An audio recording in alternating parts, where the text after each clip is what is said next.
We have another liberal headed to the court. And the big question is, how will it affect you and me and Fox News anchor and attorney Megyn Kelly, who holds court every day, at 1 p.m. on American Live. Okay, here's my problem. I think the speculation about Elena Kagan is foolish, and I don't want to waste the audience's time. We don't know how this woman is going to behave on the Supreme Court. We do know she'll be confirmed, unless there's some big skeleton in her closet we don't know about. But she will join Sonia Sotomayor, she will join Ruth Bader Ginsburg, and David Soter as four hardcore liberals. Breyer, I'm sorry. Okay. As four hardcore liberals, correct? Right. Okay. So on the court, out of the 9, you have 4 committed liberal people. Right. The problem is that when the Constitution was forged, it was done so to protect Americans from tyranny, the King of England, right, religious persecution in all European countries. It wasn't done to impose social justice. You with me so far? I'm with you. I'm with you. You're getting to the highlight. The Constitution was not forged to impose social justice. Right. It was basically, we're going to give you freedom, and we hope the country works out. You're getting to the very heart of the issue here. Which I always do. You do. On this, you do a nice job, Counselor, of these Supreme Court confirmation hearings that we watch. Because at this point, I agree with you. She will likely be confirmed. You know, it's not a guarantee, but it's likely. So what do you watch this process for? Will you watch it to see the ideological divide between Republicans and Democrats, conservatives and liberals when it comes to justices? Republicans think that judicial activism means striking down laws, looking for social justice, changing the country, using empathy in making your decisions, as President Obama has said he's looking for from his justices.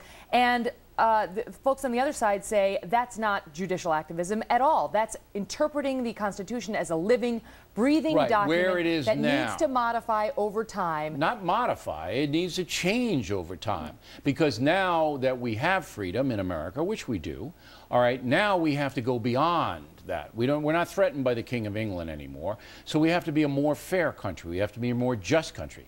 And this is what worries me, because once you get into that, the Constitution as written doesn't matter anymore. Well, it's what they want to happen, and then you're in a political realm. This is what Justice Scalia says about it. That's why what he calls himself an originalist, and he believes that the words mean what they said they mean when the founders drafted them. That's why he got so upset when we had a decision several years ago called Lawrence, where they said that you basically have the right to sodomy within the privacy of your own home. This was a Texas case testing gay rights, and he said, where in the Constitution does it say that? He said, you want to make that a law, you want to make that amendment to the U.S. Constitution, go for it. Make it a law. Fine by me. But don't tell me that there's a line in the Constitution that speaks to that, because there isn't. It's the same thing about abortion. Exactly. The Founding Fathers would never have legalized abortion. There wasn't one of them, and abortion was around then, okay? It was practiced then. Never would they say the law of this country allows a woman the right to terminate a pregnancy because of privacy, because of reproductive rights, whatever it may be. So we've come now to this point in our history where we have a very liberal president, but you can vote him out. Yeah. He could be gone. And you have. But Kagan is going to be there for 30 years. Oh, yeah. And listen, that's the way it's always been. When Ginsburg got on, she'd been general counsel for the ACLU. She was overwhelmingly confirmed. And would you agree with me? I had this discussion with Hume last night. I don't think Ruth Bader Ginsburg gives a whit about the Constitution. Now, you covered the court. Oh, I don't believe that. I don't think she cares a whit about it. As written? So unfair. As written? Yes, you are being really unfair. I don't think so. Don't attack the justices. Prove it. No, you can't. You don't know what you're talking about. You're on this. crazy. Come on. I can prove it. Every one of her decisions. Look at the dissent of her decisions.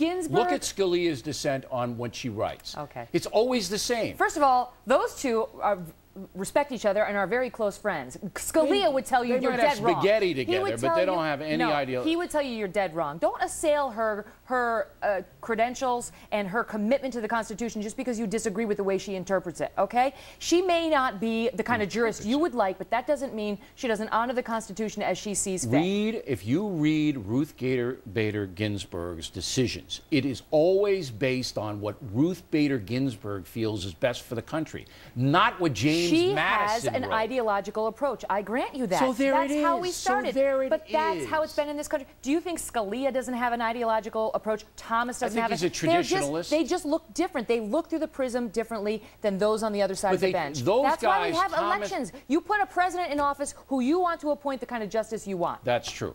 But Thomas and Scalia look for the wording in the Constitution to back up their decisions. Ginsburg doesn't. I don't agree with that. I mean, there's a different way of looking at it, but I think you're assailing her unfairly. Not as always. But the Westboro case, which you and I disagree on, that's going to be the big one in October, which will expose them all. Well, and then we'll know. I have to say, on free speech, Elena Kagan, so far, this is something she's written a lot about, seems pretty middle of the road. I don't expect her to be a far-left liberal on free speech matters. I think she'll vote for Westboro. Yeah, I think she will, too. And I think that's a left-wing vote. It's upholding the First Amendment? Yeah, well, then we're getting back to this. Okay. All right. There's Kelly, and she'll be back on Thursday, I hope. Plenty more ahead as a factor moves along this evening.